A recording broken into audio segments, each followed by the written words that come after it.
Celakalah anak-anak pemberontak, demikianlah firman Tuhan, yang melaksanakan suatu rancangan yang bukan daripadaku, yang memasuki suatu persekutuan yang bukan oleh dorongan rohku, sehingga dosa mereka bertambah-tambah, yang berangkat ke Mesir dengan tidak meminta keputusanku, untuk berlindung pada Firaun dan untuk berteduh di bawah naungan Mesir. Tetapi perlindungan Firaun akan memalukan kamu, dan perteduhan di bawah naungan Mesir akan menodai kamu.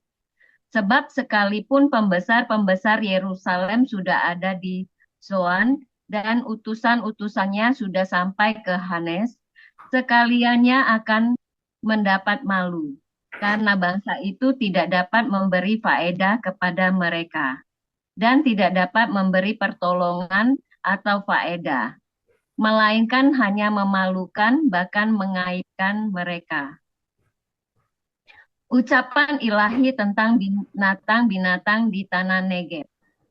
Melalui suatu negeri yang penuh kesesakan dan kesempitan, tempat singa betina dan singa jantan yang mengaum, tempat ular beludak dan ular naga terbang.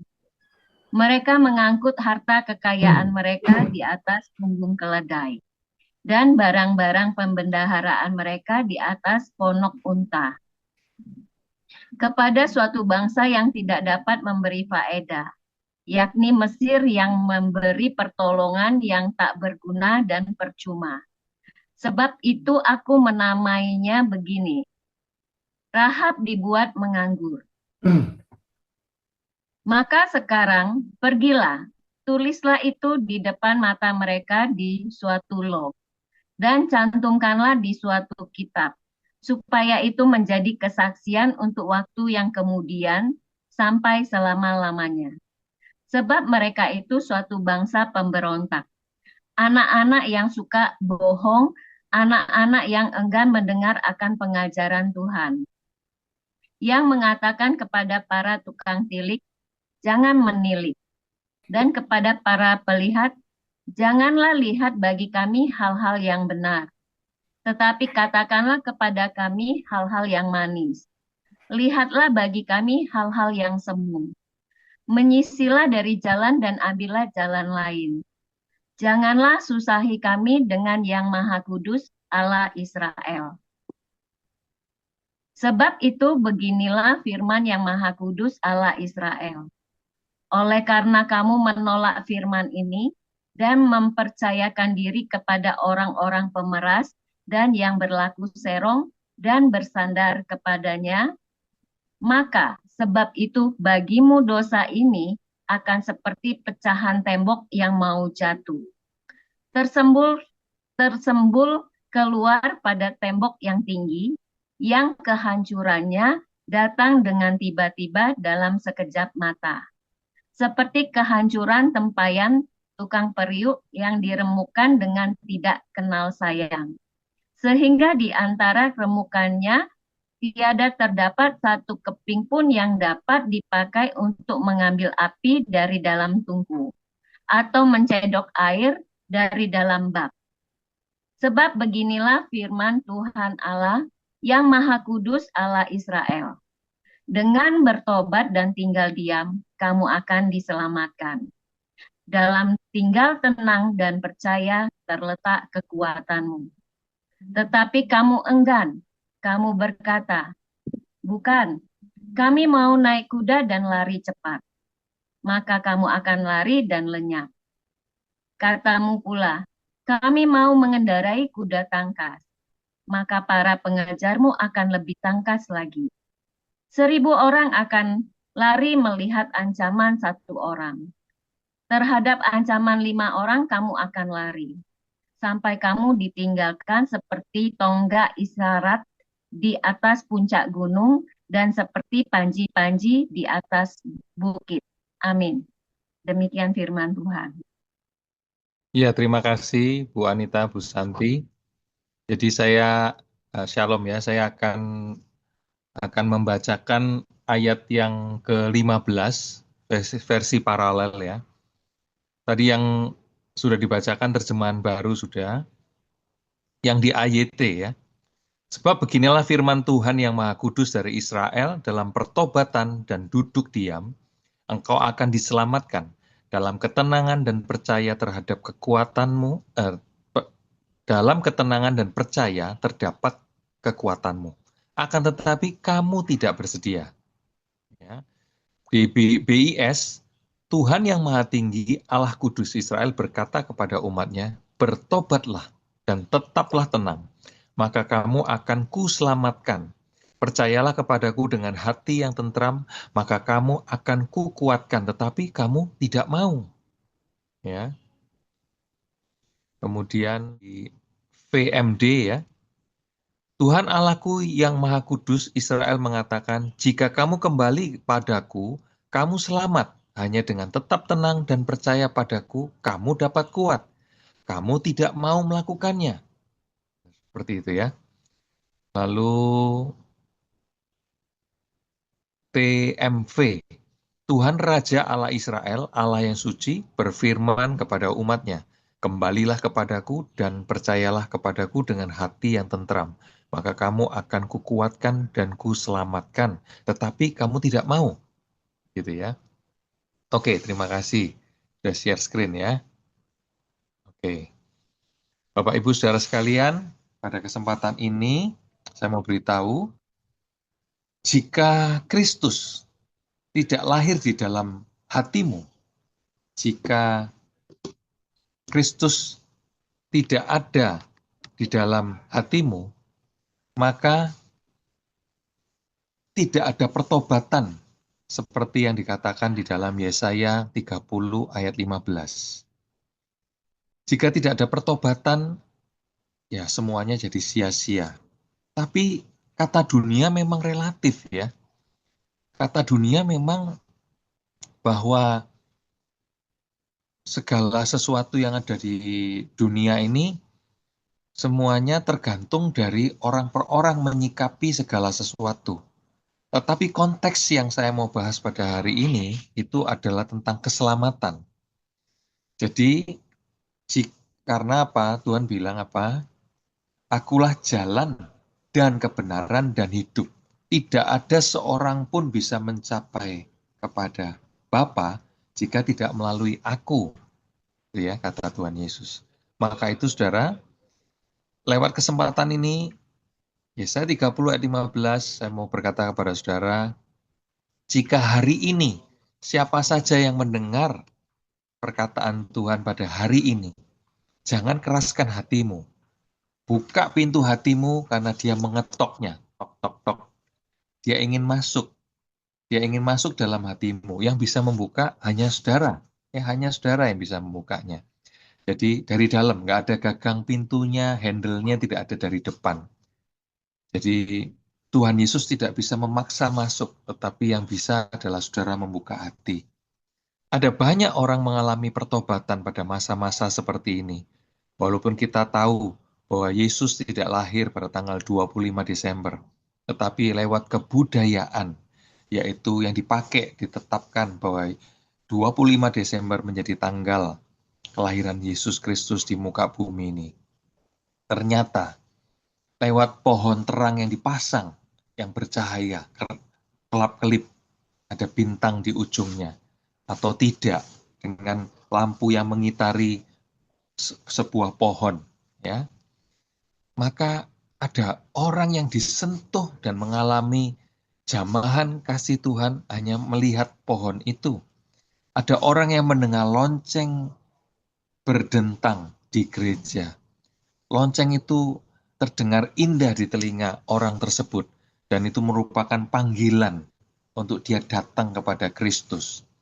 Ada orang yang mendengarkan lagu Malam Kudus, begitu ya. Dia mengalami damai sejahtera, dan akhirnya orang itu mengalami pertobatan, membuka hatinya untuk kasih Kristus masuk. Ya, ada banyak peristiwa yang membuat orang itu jadi percaya lewat acara-acara seperti ini yang sudah menjadi sebuah budaya. Bapak Ibu Saudara, ini adalah kesempatan untuk banyak orang dijamah oleh kasih Kristus, termasuk kesempatan ketika saudara membagikan makanan kepada mereka.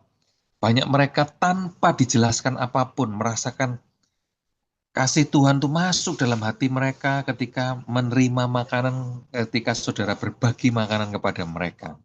Termasuk ketika saudara memberi uang kos atau sewa kamar, termasuk ketika saudara memberikan pakaian ya pada orang-orang yang minim pakaiannya, ya. Kemudian termasuk ketika saudara mengunjungi orang-orang narapidana di penjara, termasuk mengunjungi orang-orang sakit dan berdoa buat mereka di rumah sakit atau di rumahnya ketika mereka sedang sakit. Saudara, itu adalah wujud kasih Kristus yang ada di dalam hati kita yang kita ekspresikan dan itu memberkati mereka. Kalau saudara perhatikan ayat 30, pasal 30 ayat 15 disebutkan bahwa di situ disebutkan dengan bertobat dan tinggal diam kamu akan diselamatkan. Selesai ya, saudara. Tapi diterusnya adalah dalam tinggal tenang dan percaya terletak kekuatanmu. Ketika berkata dalam tinggal tenang dan percaya, bukankah hari-hari ini kita sedang ada di dalam sebuah pusaran badai, masalah yang terus menghimpit kita, yang terus membuat kita ruwet, yang terus membuat kita bising, telinga kita tidak bisa mendengar perkataan Tuhan, yang membuat kita tidak bisa tenang, diam, tidak bisa. Karena terus suasananya ruwet.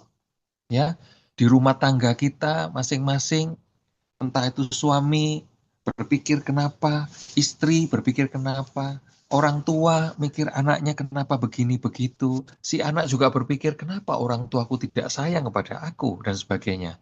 Si menantu berpikir mertuanya kok jahat dengan dia. Demikian juga ya mertuanya berpikir menantuku kenapa kok tidak adil sikapnya terhadap saya. Seperti itu ya.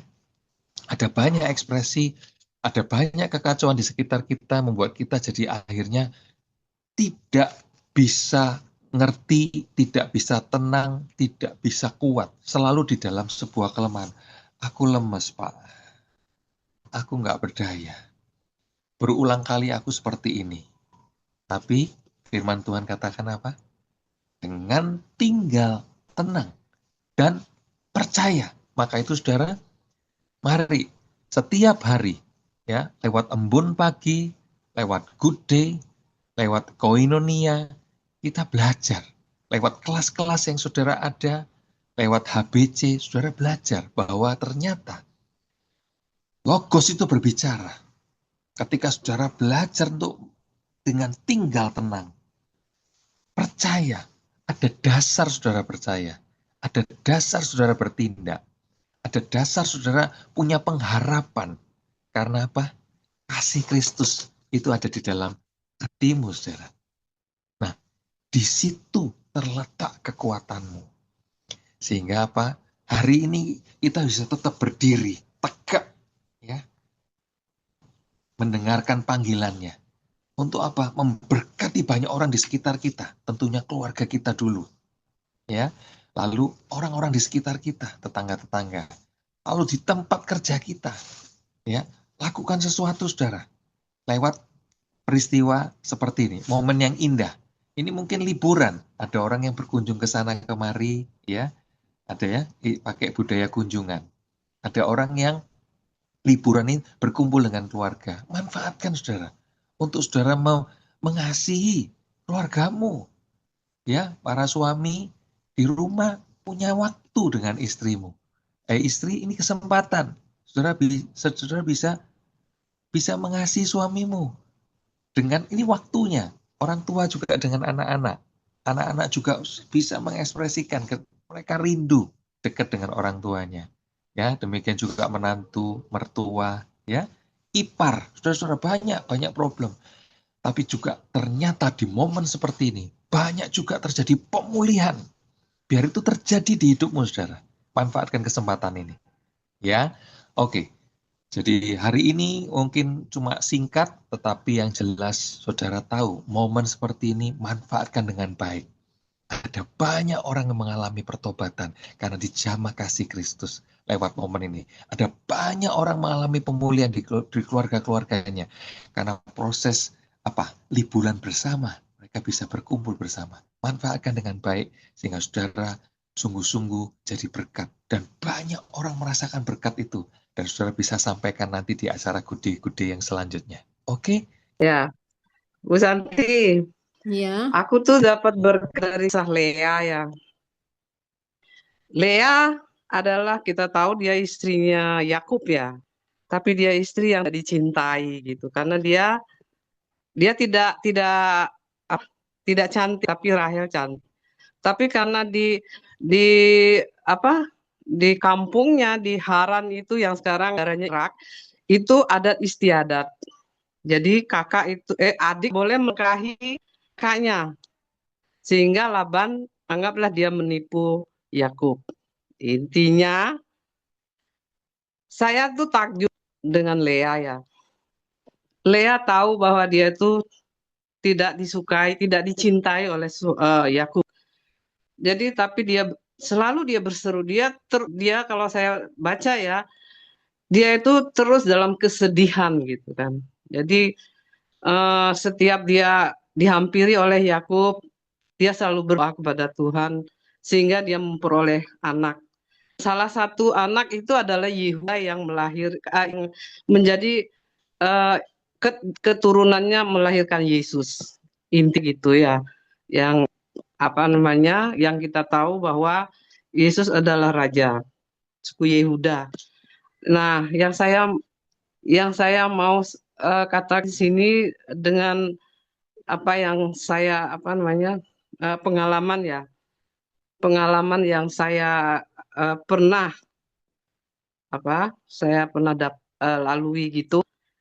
Walaupun si Lea ini tidak cantik, mungkin saya juga tidak cantik ya. Tapi yang pasti Lea bukan pelakor. Dia adalah istri yang memang dikehendaki Tuhan. Kalau tidak, Lea itu akhir hidupnya dia ada di Gua Makfela yang berdekatan sampingnya Yakub. Sedangkan Rahel mati di perjalanan Efrata menuju Bethlehem. Nah, saya tuh tidak secara manusia saya nggak memahami, tidak bisa menyelami kasih Tuhan itu kepada Lea gitu ya. Nah, saya sangat kagum gitu. Lea itu takut akan Tuhan gitu. Jadi dia mendapat berkat itu dari Tuhan dalam kesedihannya. Sehingga menjadi inspirasi yang membuat lagu gitu. Baru tadi sih saya bikin kemarin saya bikin lagu tapi belum hafal gitu.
Selamatkanku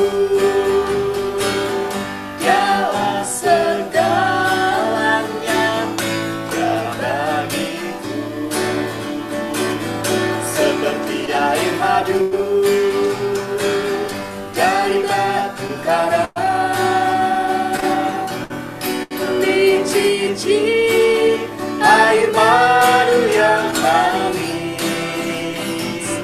Oh lihatlah, oh lihatlah, Tuhan Yesus baik.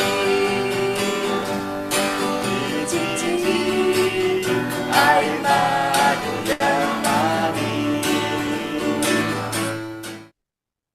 Hari Natal ini benar-benar ya, ini Natal selama saya ikut Hagios udah kurang lebih 4 tahun lah ya, 4 tahunan.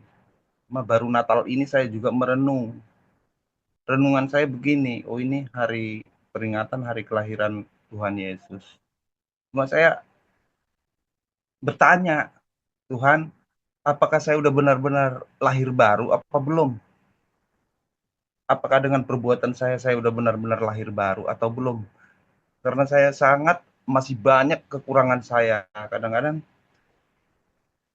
dalam perbuatan sehari-hari juga, apalagi hidup saya kan di jalanan nih, Ibu Santi. Jadi masih sering saya keceplosan emosi, omongan, atau kadang-kadang nggak ikhlas suasana di jalan. Jadi pas hari Natal itu saya berdoa, pertanyaan itu aja yang sekelumit itu. Saya teringat tadi pas Pak Eka menyinggung masalah Natal ya, itu saya pas juga kejadian sama saya bertanya, Tuhan, apa saya benar-benar udah lahir baru? Apakah Tuhan sudah menerima saya benar-benar lahir baru dengan saya apa adanya seperti ini? Kadang-kadang iman saya rapuh, sering goyang. Nah, itu aja yang saya sampaikan, Bu Santi. Tapi ada damainya juga sih. Sekalipun saya ada keuntungannya bagi saya merasakan lahir baru itu, seemosi apapun saya cepat sekali redam. Ah, itu bedanya. Kalau dulu kan bisa sampai bisa berminggu-minggu, kadang-kadang saya bisa nyimpan dendam itu. Tapi sekarang mungkin pertanda saya bisa dikatakan lahir baru satu itu ya. Semarah-marahnya saya, seemosi-emosinya saya cepat sekali reda, normal lagi. Bahkan saya menyesal seperti itu. Itu aja Bu Santi. Oke, terima kasih Pak ya. Ya, Terima silakan kasih. Ibu Anita.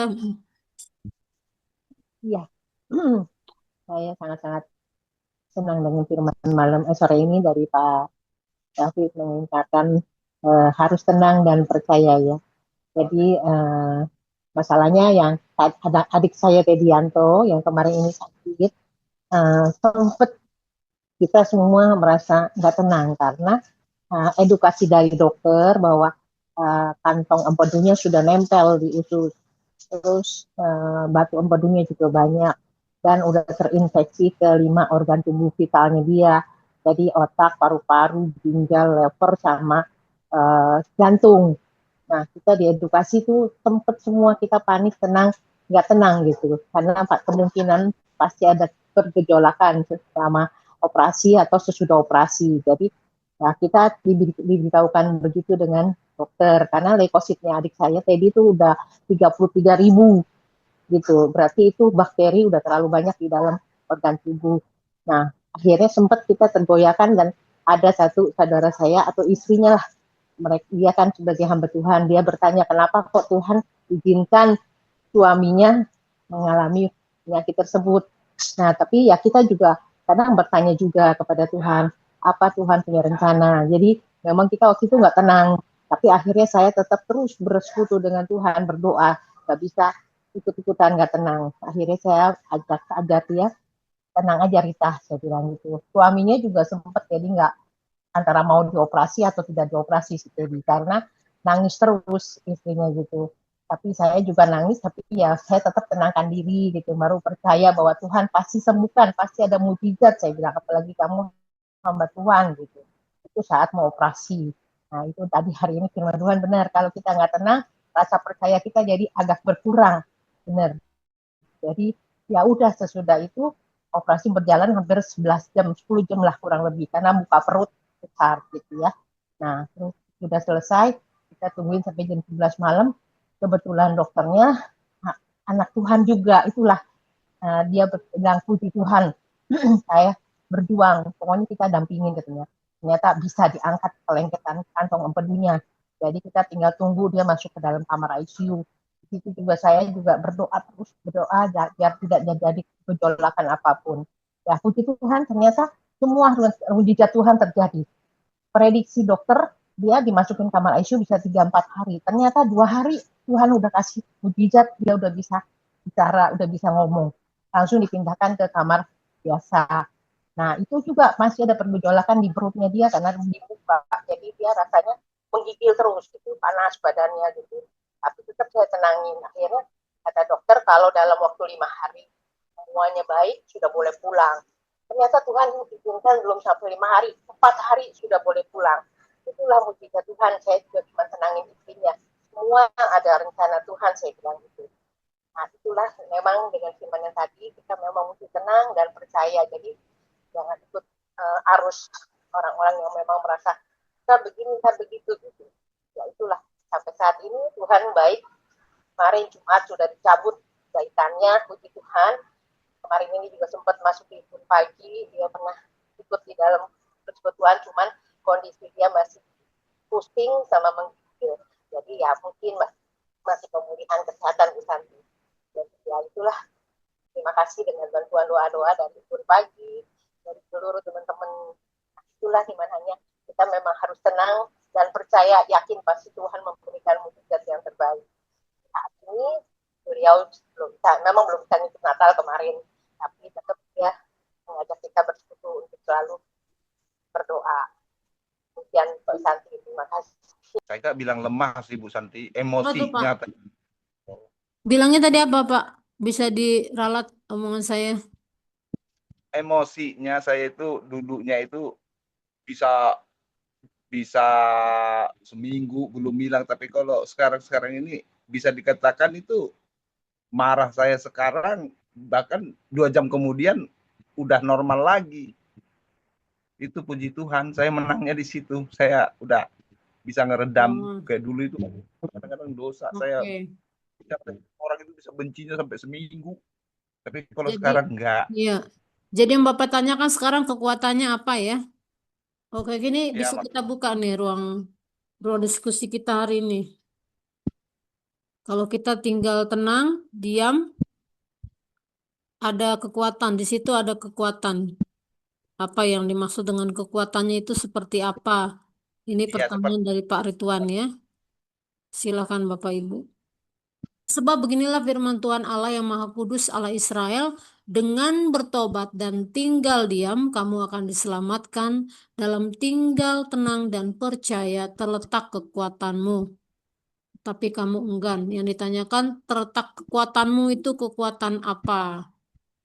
Ya, terima kasih, seperti itu Bu Santi. Seperti apa?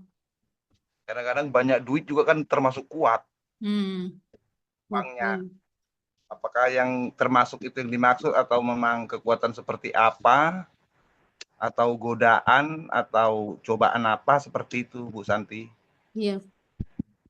Oke, kita buka ya. Silakan yang mau menanggapi, berpendapat. Oh ya, kalau saya menurut saya dalam ayat tersebut kekuatan, jadi memang sudah Tuhan sudah mematenkan kita ya. Jadi jangan sekali-kali rasa apa. Kekuatan itu adalah seperti Bapak tadi katakan, percaya seperti itu, jangan sampai kita goyah. Jadi ya tanpa terkecuali ya seperti itu. Untuk mendapatkan suatu keselamatan. Itu aja sih Bu, terima kasih. Oke, terima kasih. Silakan Pak Martinus Kedu. Silakan Pak. Ya, kalau menurut saya ya kekuatan saat kita ini, menurut pendapat saya Bu ya, ketika kita ini menghadapi suatu masalah, memang kita, kalau buat pribadi saya itu memang harus tenang, karena dalam ketenangan itu kita akan mampu merenung dan berpikir bagaimana ketika kita menyelesaikan masalah ya. Kekuatan itu ketika kita mungkin saat sudah merenung atau apa tidak ada buntu gitu ya, tidak memiliki solusi.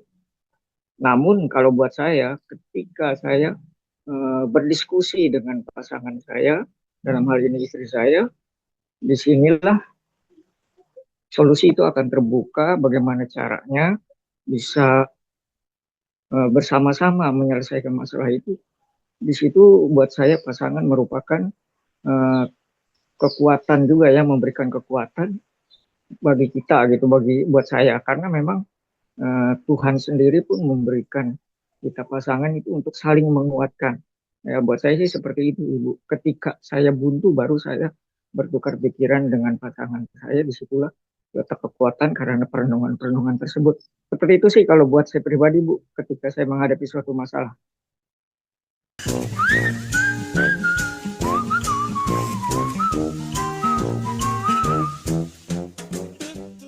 Shalom saudara, kita bertemu di acara Life Good Day.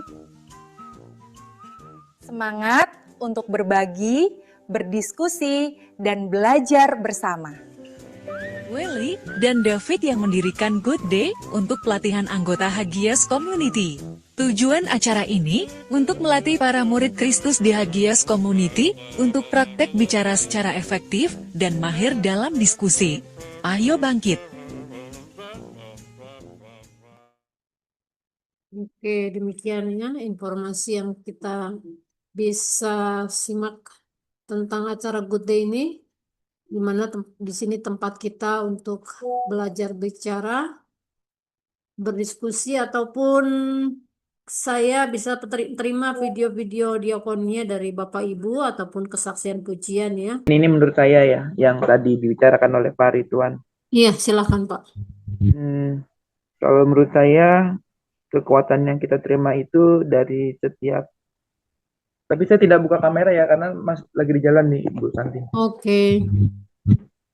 Kekuatan itu dapat kita terima dari setiap ujian yang kita alami ya. Contoh kecil adalah ketika di Lampung ini, kalau mobil-mobil itu baik yang plat merah atau plat biasa, kalau mereka lihat di hadapannya itu hanya motor satu, itu pasti mereka akan ambil jalur orang gitu, karena satu motor, jadi mereka berani. Tapi kalau di belakang motor itu ada mobil, mereka nggak akan berani ambil jalur orang untuk menyalip gitu. Nah, satu ketika saya dulu belum tahu karakter di Lampung, ternyata bawa mobilnya seperti itu. Ya awal-awal saya marah ya cuma bisa maki-maki. Mungkin kalau di Jakarta kita tahu sendiri, Jakarta kan super macet. Kalau perlu kita gedor tuh, atau kalau kita paten spionnya. Tapi kalau di Lampung kan jalannya nggak seperti di Jakarta. Jadi kalau mereka nyalip ya nyalip aja gitu. Ya paling yang naik motornya kalau nggak bisa ngendaliin atau menyeimbangkan, paling minggir, oleng gitu ya. Nah di Lampung ini seperti itu gitu. Jadi awal-awalnya saya marah-marah gitu. Tapi lambat laun ketika ikut di komunitas Hagios ini, saya diajarkan oleh Pastor Paul, setiap ujian yang kita alami saat itu adalah memang harus duduk tenang, diam ya. Jadi ketika kita ngadepin itu awalnya memang sulit, tapi yang kita tahu ketika itu terjadi, kita melatih diri kita, jadi kita dapat kekuatan itu, Pak. Kurang lebih sih seperti itu gitu ya. Awal-awal memang sulit gitu, tapi lama-lama sampai kita benar-benar lulus ujian itu, kita bisa dapat kekuatan itu gitu. Seperti kita dulu sekolah kan ada tuh, harap tenang, ada ujian kan gitu. Luar biasa, saya dapat rema dari Pak Krul Munik hari ini ya. Nah, Harap makasih tenang, Pak ada Munik. ujian. Menurut pengakuan saya atau menurut jawaban saya sebenarnya ya terletak kekuatanmu. Kalau menurut pribadi saya sih maksud dan tujuannya terletak kekuatanmu itu bisa dikatakan itu taat dan sabar. Kalau menurut saya ya, karena walaupun kita tadi punya beriman, percaya akan Tuhan Yesus, bukan berarti kita tidak ada tantangan. Semakin kita percaya, mungkin semakin banyak tantangannya. Yang dari kanan, dari kiri. Cuma itu yang dibutuhkan. Taat dan sabar.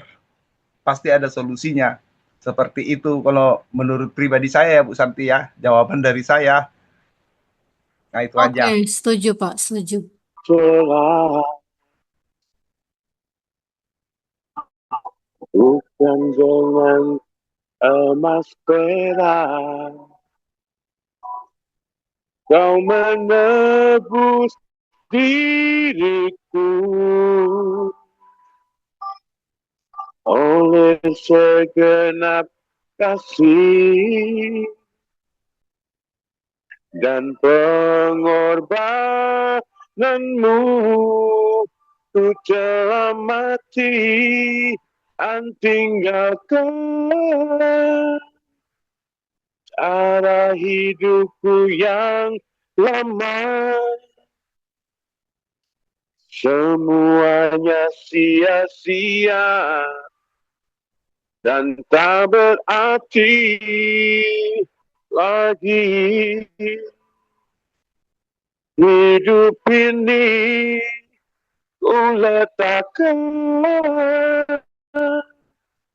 pada mezbamu, ya Tuhan. Jadilah padaku seperti yang kau ingini. Terima kasih. Bagaimana cara Natalnya? Oh, kalau acara Natal sih biasa aja sih, nggak ramai-ramai aja. Aku tipikal orang yang apa ya, nggak terlalu ngikutin banget karena semenjak pandemi kan udah online. Terus habis itu eh apa ini kan lingkungan ini kan kebanyakan mayoritas Muslim juga. Jadi pernah tuh 2 kali rumah itu di ini nggak tanpa 2 kali tahun 2022 sama 2023 2 kali di depan rumah tanggal 25 Desember persis mereka apa kayak kayak sholawat bareng-bareng berjamaah bareng-bareng jadi dipasang tuh speakernya tuh di depan rumah saya dan rumah orang tua terus abis itu tanpa izin tanpa apa aku lewat nggak bisa ini tanpa izin itu 2 kali bener dan itu ada apa layar besar sekali banyak sekali jemaat yang duduk di situ ya begitu mereka pakai kosidaan dan lain sebagainya berisik ya. Jadi aku tipikal orang yang bagi saya Natal itu ya bukan masalah kayak tadi saya dibilang apakah saya sudah lahir baru atau apa. Saya lebih tipikal ke realistik. Jangan denial dengan perasaan Anda, tapi coba renungkan. Terus itu ketika baca firman Tuhan, terus praktekin. Kalau di saya, Tuhan itu selalu ngasih jawaban ke saya ketika saya melakukan apa yang saya imani dan yang saya tahu entah itu mau itu pun enggak 100% maksudnya perfect, tapi Tuhan kasih jawabannya in the after that, after nextnya. Oh begini, oh ini maksud Tuhan. Jadi saya jujur saya udah nggak pernah ke gereja lagi dan jujur saya sudah tidak pernah lagi yang namanya kayak kumpul. Kalau mama papa saya mereka orang yang rajin sekali ke gereja ya, very very rajin. Kalau saya sudah nggak meninggalkan gereja dari semenjak tahun 2000 kalau nggak salah sih 2022 ya. Udah bener-bener udah jarang gitulah ke gereja. Jadi Natal ya bagi saya biasa aja sih. Karena bagi saya Yesus Kristus itu harus Anda ingat di setiap detik, setiap detik di hati Anda itu setiap detik tuh Yesus, Yesus, Yesus itu yang paling terpenting buat saya. Itu aja sih, Ya, terima Ibu kasih Santi. loh Kece ya. Iya.